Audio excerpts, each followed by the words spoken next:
Hi, I'm Jadi and hope you are doing well. I started playing the MapleCTF and saw a very nice reverse question. If you want to challenge, if you want to start playing reverse, I think this is a very nice beginner one. As you see, we just started, have not played yet, because two different CTFs are being played at the same time, so others are focused on the other one. This actually Baby Reverse. In many cases, when you have the name baby in your game, it means it's very easy. But this is actually baby. It's about a baby crying, and it was fun. My baby doesn't stop crying. Could you please help me? And there is a network connection where you can connect to this one, give the answer, and give the proper answer and get back the flag. This is beginner level.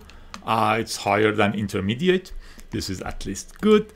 The file is this.zip. I've downloaded it and already downloaded and I've played it, but thought it's very good to share. I will upload the file on my GitHub, github.com/jadijadi, and you can play.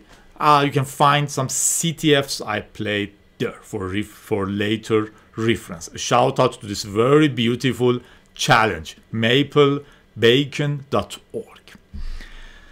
So the file is downloaded, it's here, see the download, it was in this, I think, yes, source, yes, this is it.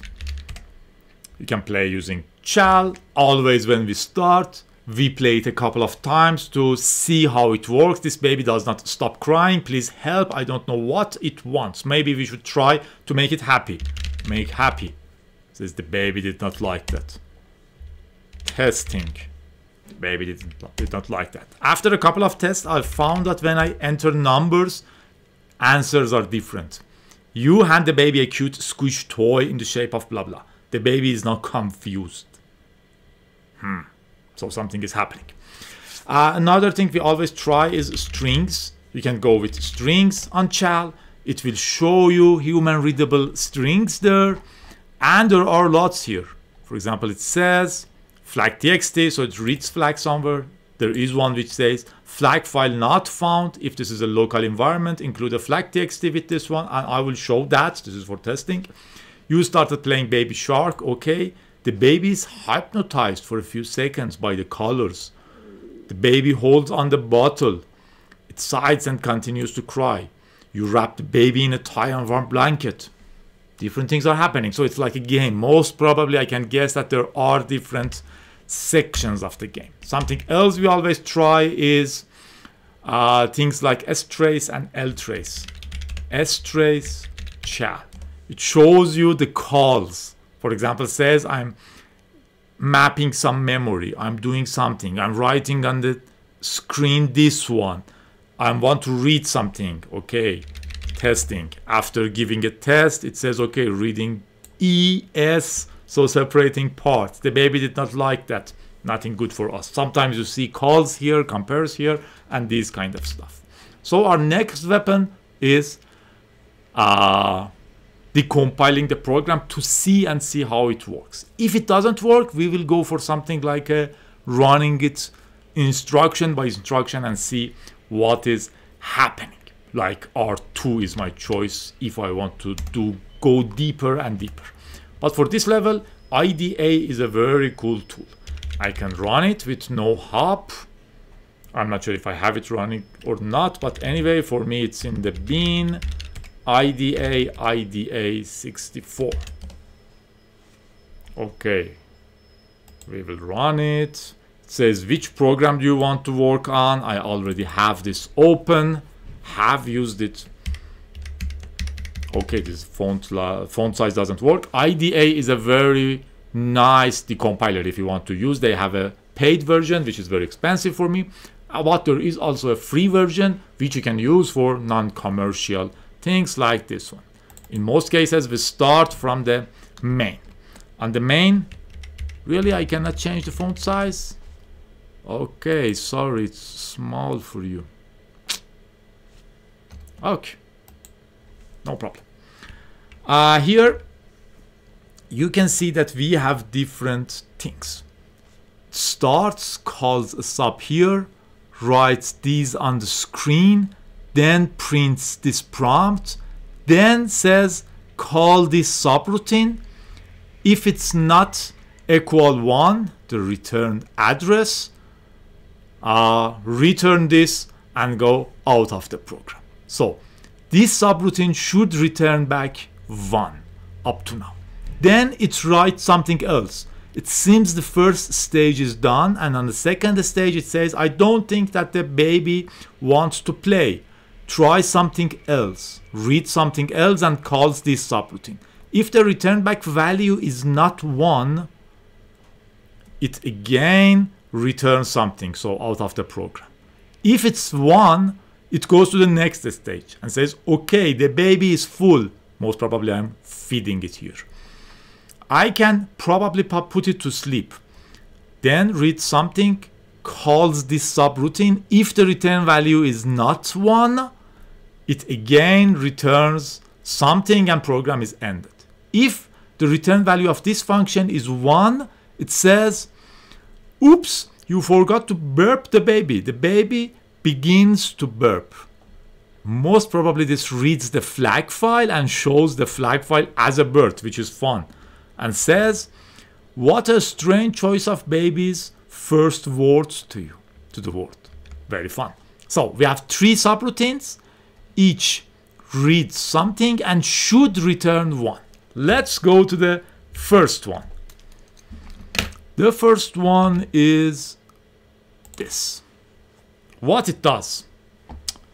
Again, let's try and see if I can make it larger. This is very, very ugly. No. IDA, please make possible to make fonts larger by an easy method.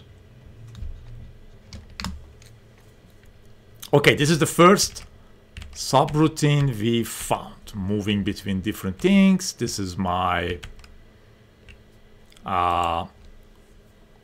decompiled pseudocode. You cannot directly run it. Still, we have something to do. So, what happens here? It creates a character S, then says fget S with a length of 30. What's happening? Whoa. Huh? Then it says fget S read something. The most longest thing you can read is 30 characters. Not sure what is going on here. I always have problem with this pen. Okay. Then it says, maybe I'm pushing something wrong. Read something. Wow.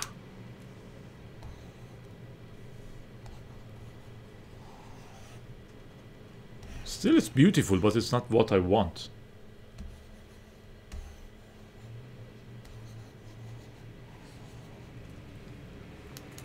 Let me fix this. I will be back.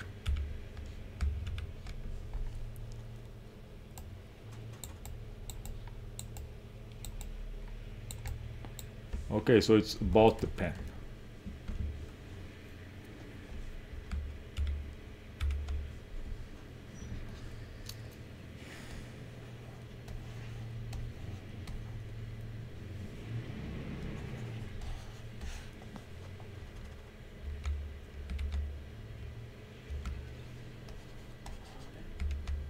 Not sure what it is. Anyway, so it reads something. The length is 30 at most. Then it creates a variable v1 equals to 0. And at the end, it checks if v1 equals 1 to 7, it returns 1 because this is C. So we have to make the variable v1 to be equal to 127. Fun up to now, but how? It reads a string here. It removes the last enter character, so we only have our string. Then it goes through each character one by one by this I equals 0, I plus plus, and returns this. So goes through the whole string. check something for some bits here, and then it says v3, a variable, equals this character minus 48. If you are into this word, if you are doing a reverse engineering, or some experienced programmers might understand this instantly. 48. Each character has an ASCII value. 0 has the value of 48 on ASCII table. If you are on a, I can show you. If you are on a, for example, IPython prompt in a Python, you can say what is the order of 0. It will tell you it is 48. So for example, if you say order of 9 minus order of 0, what you will get is the number 9. Please note, this is number 9, this is character 9. While we are in the C word, and we are speaking about the C programming language, you don't need those ords, because technically SI, even if it's 2, practically can be calculated as the value ASCII, which is 50. So 50 minus 48 gives you the value number of 2. So this way, as soon as you see this, you understand that v3 is the equal digit. If it's 1, now v3 is actually the number 1, not the character 1. So we have the digit here, and we are going through whatever we entered. And we can see that if the digit is 5, call this. Else, if digit is not 9, say the baby is now confused and return. So nothing goes forward. So if it's 5, it calls this. If it is 5, if it's 9, it calls this. So the whole logic is like this. It reads something. If it's not a digit, it will return back with something, which stops our program, because we need the return value to be exactly 1, and to it to be 1, the v1 should be 1 to 7. If any digit going through it, whatever digit you have, if it's 5, it calls this. If it's 9, it calls this. And if it's not 9, it returns back 0 and program finishes. So we can only have 5 and 9s. And for each, this is how you can read the C program. And if it's 5, it calls this. If it's 9, it calls this. Practically it says if it's 5, call this. If it's not 9, return back. Then call this. So practically it says if it's 9, call this. If it's 5, call this. Let's see what is this. If it's 5, it prints you started playing Baby Shark. The baby is hypnotized for a few seconds by the colors and starts crying again. Adds 5 to this parameter. Interesting, adds 5. So what we have, we go through all the digits. If it's 5, it talks about Baby Shark and adds 5 to v1. v1 was 0. If it's 9, it calls this. It says, you hand the baby a cute squish toy in the shape of a cat. The baby flings it, blah, blah, blah. Then, whatever was the parameter, adds 100. 4 times decreases 4. 6 times does blah, blah. I have run this easily in another C program and saw that this adds 4 to whatever is passed to the value. So this is our whole logic. Sorry, again I missed it. This is our whole logic. It goes through all the digits you entered, at most 30 digits. If it's 5, it adds 5.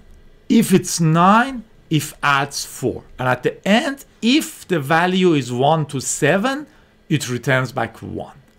And in our program, as you remember, ow, I pushed this by mistake. As you remember, where is our main function? Here. As you remember, if it was 1, if it was not 1, the program broke. If it was 1, you are in the next stage. So we can check our finding here. Let me run tmax, which I love and you should love. So I have the chal, whatever I give it, the baby doesn't like that. If I give it 5, it says you started playing baby shark and adds the 5 to the imaginary value it has, not the imaginary in its mind. And if the whole thing creates a 1 to 7, we go to the next stage. So we have 5 and 9. 5 adds 5, 9 adds 4.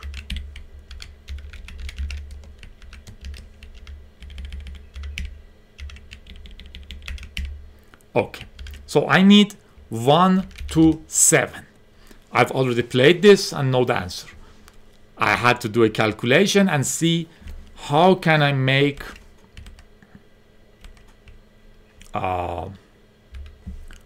1 to 7 using 5s and 4s.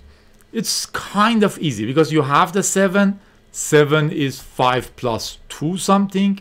You can create 2s using your 4s. So if you have 3 of these, you will have 12. And what else you need? Sorry. You can say you need this and divided by 5. So you need 23 5s and 3 4s. Let's try it. 23 5s. 5 5 5 5 5 5 5 5 5 5 5 5. What I'm thinking. Print 5 in 23. Huh.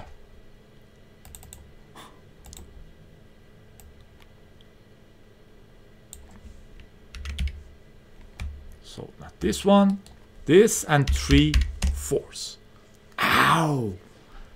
Thing happened, it wrote all of these, and now we are on the second stage. Tried something else. Maybe it's hungry. It's the baby. So we are here. It calls this subroutine. If the returned value is not 1, it returns something and program finishes. If the return value is 1, we will go to the next stage. So let's see what we have here now. It again starts. S is 6 characters. On stdin I read only 6 characters, which makes it even easier, maybe, who knows. And then we go through all the characters. Again, a check first, minus 78, so only numbers will be converted one by one. The character 1 will become value 1, because minus this is 0. So 9 minus 0 will be 9. And it goes through it with this logic. Let's see now what we have.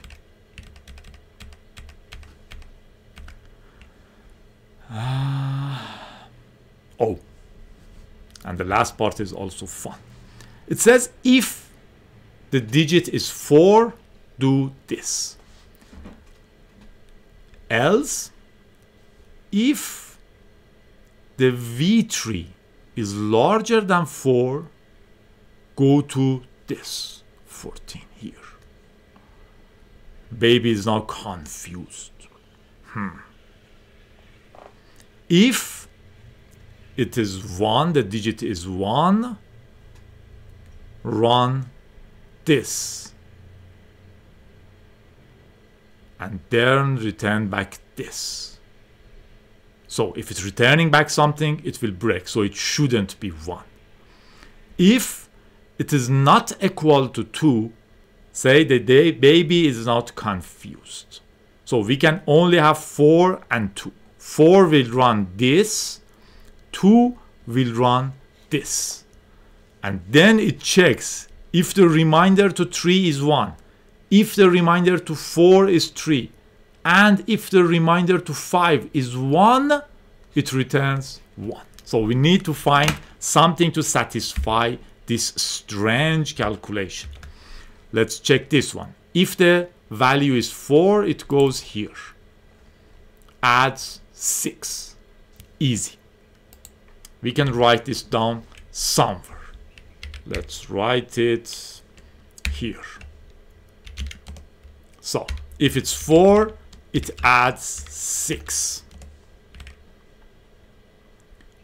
If it's larger than 4, it breaks. If it's 3, it says something. Are you crazy? I can't fit sugar. And returns back, so it shouldn't be 1. If it's not 2, says the baby is now confused. It goes back. So it should be 2 to reach here. So we have 2. If it's 2, it adds 13 and says, you open a copy, blah, blah. So if it's 2, it adds 13.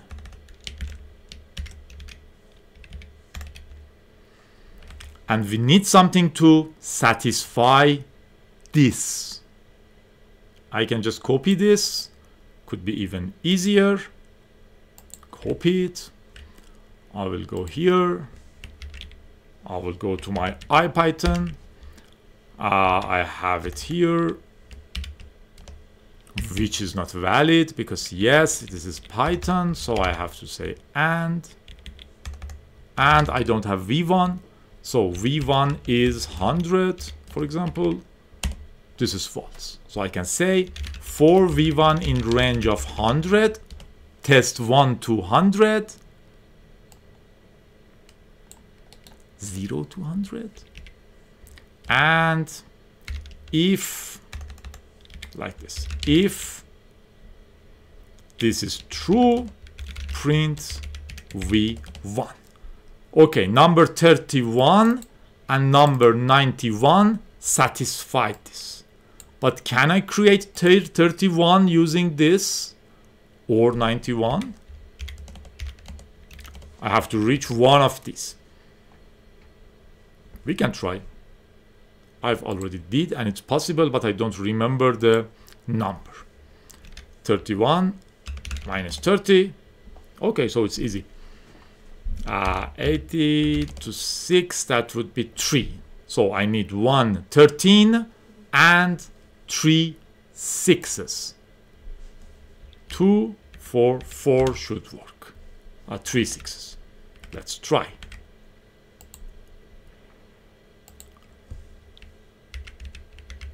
This was my channel 2444. And it worked. We are on the next stage. You open a blah blah, reduces 13. This reduces 4. This reduces another, sorry, 666. And we have the value we were looking for. What is the next stage? Now I'm here. The baby is full. Okay, the baby is full. I can probably put it to sleep. Okay, the baby is full. I can probably. Now it goes to this subroutine and returned value should be 1. Otherwise it will return back with some number and I won't see this part. So let's see what we have here. Again,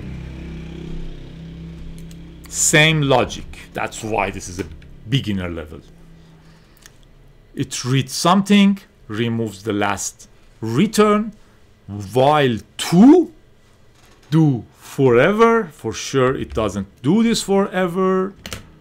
And it has a logic to break. You have lots of breaks here. So these breaks will break the program. And I have returns for sure. No. I return the results. If it breaks, I have this.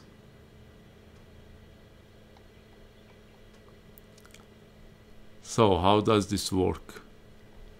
I have this.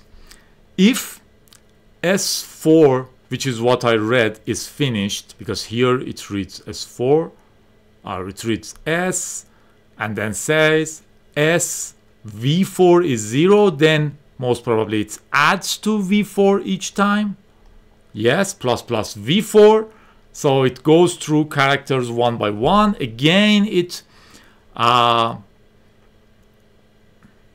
finds the numerical value of each digit and then runs a switch on that digit. If the digit is 0, it runs this. If this returns a true value, it goes to label 18, which is here, and the program continues to run. Otherwise, it will result something and break and returns back this result, which is ugly. So if 0, it runs this. If the digit is 3, it runs this. If the digit is 6, it runs this. If it's 7, it runs this. If it's 8, it runs this. And when finished, if v1 equals 2310, it returns true. And we needed true here again. So we have to check them one by one, write them down again, same logic we had here, and see how it works. So if it's 0,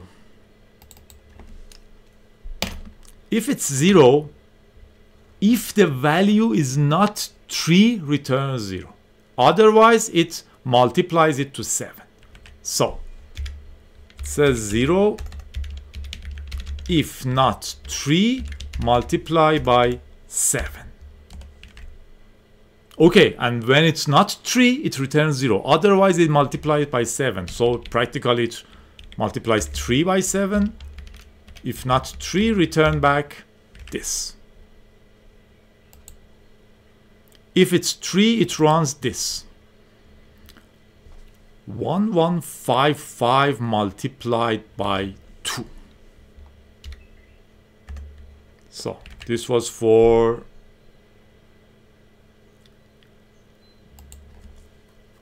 3. If it's 3 by 2. And it should be that one. So if the pattern, I'm not writing them down one by one. If it's 6, it runs this. For 6, 21 multiplied by 5. And it should be 21 when I'm calling this. It should be this when I'm calling this. What else do we have? 7 calls this. 105 multiplied by 11.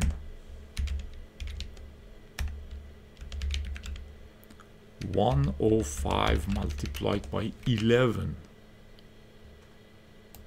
And if it's 8, A equals 3, whatever it is, returns back 3. So these are my functions, and I need to create 2110. And in the beginning, v1 is 1, which is not important because 8 returns 3. So you can say easily, 8, first digit, will call this function, will return back 3. Then I have to call 0, because if it's 3, it returns 21, if 3. Then obviously I have to call 6, because if it's 21, it will return back 21, not to the power, but multiplied by 5, which is 105. So obviously then I have to call 7, because if it's 105, we'll multiply it in this one, will be this, and 3. So this is what I should call to reach that one. 8673. 8673. Ow! It's done. First this one, this one, this one, this one, and it says, oops, you forgot to burp the baby. The baby begins to burp. We know where this comes from here, because this returned back true. Now I'm here. This shows the flag. So it's enough to connect to that server and call, give it all these numbers if this is the same. So actual baby rev is this one. Copy. I can call it from here maybe. Okay, the first one was, do I have them?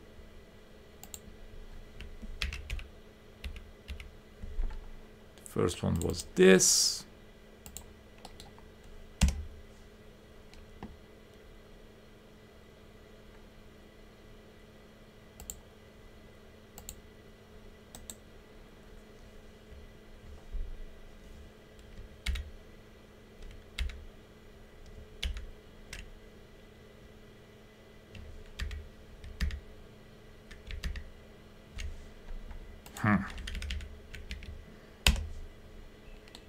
maybe it should be faster. So this is the first one. Let me have them all here. This is the second one.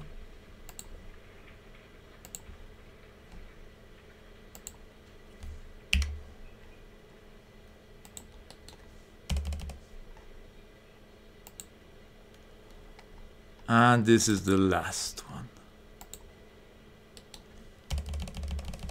Sometimes on these connections you should be fast. You cannot be this slow.